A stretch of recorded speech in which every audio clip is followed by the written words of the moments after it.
Hello, boys and girls. We're getting really close to the end of our book. Today we're going to read chapters 11 and 12. Chapter 11, Unsinkable, Unsinkable. George whispered those words like a prayer over and over in his mind. He thought of Mr. Andrews, of how sure he was of this ship. But the longer he stared at that water, that foaming green water, rising higher every second, the more certain he became.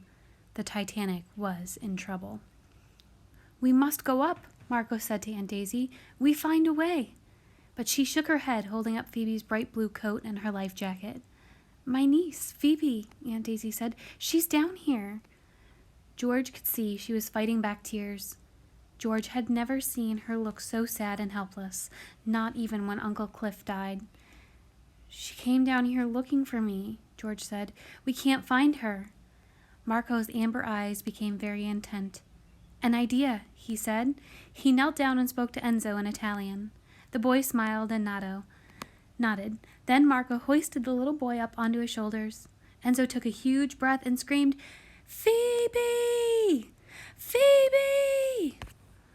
People stopped talking and stared up at the little boy with the foghorn voice. "Phoebe! Phoebe!" A hush fell over the crowd. George heard a faint voice. "I'm here. I'm here." The crowd parted and Phoebe appeared, her spectacles crooked, her face pale. She staggered forward and threw her arms around George, burying her face in his chest. "I found you," she whispered. George didn't bother arguing over who did the finding, and anyway, his words were stuck in his throat, so he just held her tight. It took some time for Phoebe to calm down enough to tell her story, that yes, she had been looking for George and heading for the baggage hold, that she got caught in the crowd of people rushing toward the back of the ship. "It was like a stampede," she said. As Phoebe talked, Aunt Daisy helped her into her coat and life jacket. Enzo held Phoebe's hands like they were her old friends, and the strange thing was that it felt that way, like they'd known Marco and Enzo forever. Maybe that's what happened when you got trapped in a flooding ship together. George started to feel calmer with Phoebe close to him. But then came a deep booming sound, a kind of groaning that echoed up all around them.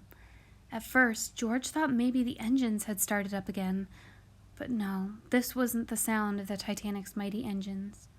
The entire ship catapulted forward. People fell, toppling like dominoes. George was thrown into the wall. Screams and shouts echoed through the hallway. He managed to grab Enzo by the life jacket as he went sailing by him. Enzo just giggled as he fell into George's lap. To him, this was a fun game. George hoped he never figured out that it wasn't. "What was that?" Phoebe gasped, digging her fingers into George's arms. Nobody answered, but they all knew. The Titanic was sinking. "We will go up," Marco said. "How?" Aunt Daisy said. Phoebe grabbed George's hand. "You, Georgie," she said. "What?" George said. "Phoebe's right," Aunt Daisy said. "You know the ship better than anyone." She turned to Marco. "He's explored every inch." George couldn't believe it. They were counting on him? But what if he made a mistake? What if they all got lost? "You can do it," Phoebe whispered. And so George closed his eyes, picturing Mr. Andrews' blueprints in his mind, and he remembered the escape ladders. He remembered what Mr. Andrews had told him. The ladders are in the stoker's quarters, and they run up 3 decks. He pointed toward the front of the ship. "This way," he said. Chapter 12. There was no crowd here, just abandoned trunks and suitcases, and water. It was seeping into the hallway from under the doors and of some of the cabins. No wonder those people were trying to push their way upstairs. They'd probably known right away that the ship was in trouble and the bottom decks were flooding. The door to the stoker's quarters was locked. Marco handed Enzo over to George and rammed the door with his shoulder, breaking the lock. George rushed inside and went to the back wall. And there it was, a ladder bolted to the wall, just like Mr. Andrews said it would be. It came through the floor and shot straight up through an opening in the ceiling. George almost laughed with the relief. "Bravo, George," Marco said. "Bravo, Giorgio," Enzo said, clapping. George hopped up onto the ladder, with Phoebe and Aunt Daisy at his heels. George was worried about Enzo, but the little guy scrambled like a monkey right ahead of Marco. They came up in a small dining room meant for crew members, and then George led everyone down a long second-class corridor, up the grand staircase, and finally out onto the crowded boat deck. They'd made it. An officer came hurrying over to Aunt Daisy. "Madame, there is a lifeboat about to leave. You and the children must come at once." The man looked at Marco. "Women and children only, sir," he said somberly. "I'm afraid you will have to stay with the other gentlemen." Marco nodded. "Yes," he said. "I know." Phoebe had been right. There weren't enough lifeboats. Not nearly enough. What would happen to all of these men on deck? There were hundreds of them.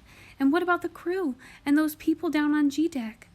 George's heart was pounding so hard he thought it would break through his chest. He felt dizzy and sick. Marco got down on his knees and spoke very quietly to Enzo. Enzo nodded. Marco kissed him on the forehead, and then Enzo ran over to Aunt Daisy. She picked him up. "I say he will go on a special boat ride," Marco said. "I say you will not leave him." Aunt Daisy nodded, her eyes welling with tears. "I promise you that." Marco and Aunt Daisy looked at each other. Neither of them said a word, but a whole conversation seemed to happen with their eyes. Phoebe was really crying now, looking away so Enzo wouldn't see. George felt like someone was choking him. "Come on now," the officer screamed. And so they left Marco, and when George turned around just a few seconds later, he was gone. The officer led them through a crowd of men to the side of the ship where a lifeboat hung just over the side. It was packed with people, all women and children except for 2 sailors who stood at either end. An officer helped Phoebe over the rail, and then one of the sailors reached over and pulled her into the lifeboat. George helped Enzo, who tumbled in next to Phoebe. Aunt Daisy had a hard time climbing over in her skirts, but George held her hand, and she finally made it. Now it was George's turn. As he took a step over the railing, someone pulled him back roughly. "No more room," the officer said. "Women and children only. Lower away," he called.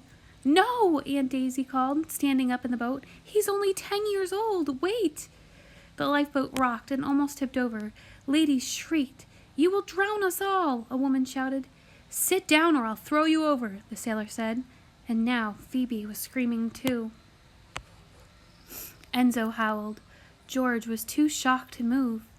Phoebe leaped up and grabbed hold of one of the ropes. She was trying to climb out of the lifeboat, back to George. He gasped as her hand slipped and she dangled over the sea. A sailor grabbed her around the waist and threw her into the lifeboat. And then the boat slid down on its ropes and splashed into the water. Aunt Daisy and Phoebe were shouting up at him as the sailors rowed the boat away. George stood there at the rail, watching, his entire body shaking. He stood there for what felt like a long time after their boat disappeared into the darkness. He couldn't look down at the water, so he stared up at the sky, at all of those stars. He closed his eyes and told himself it was a nightmare. He was really asleep in his suite.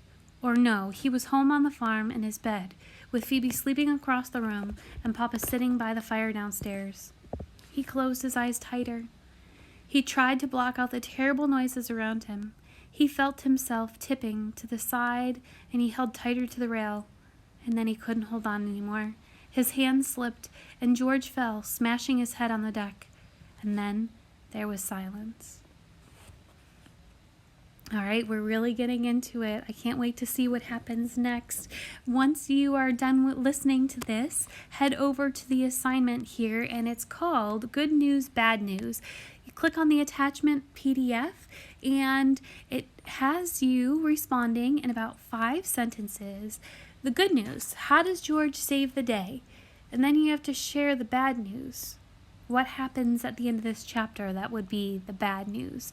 Put yourself in George's shoes. At the end of the chapter, what would you be thinking? I know what I'm thinking. I would be terrified. So go ahead and now jump over to this. Give me one good paragraph mentioning at least one thing about each of those questions, and then submit that back to the good news, bad news assignment on School G. We only have one more time of reading this. We have 2 more chapters left, and then we are done with our story. So next week we will be finishing up our Titanic novel.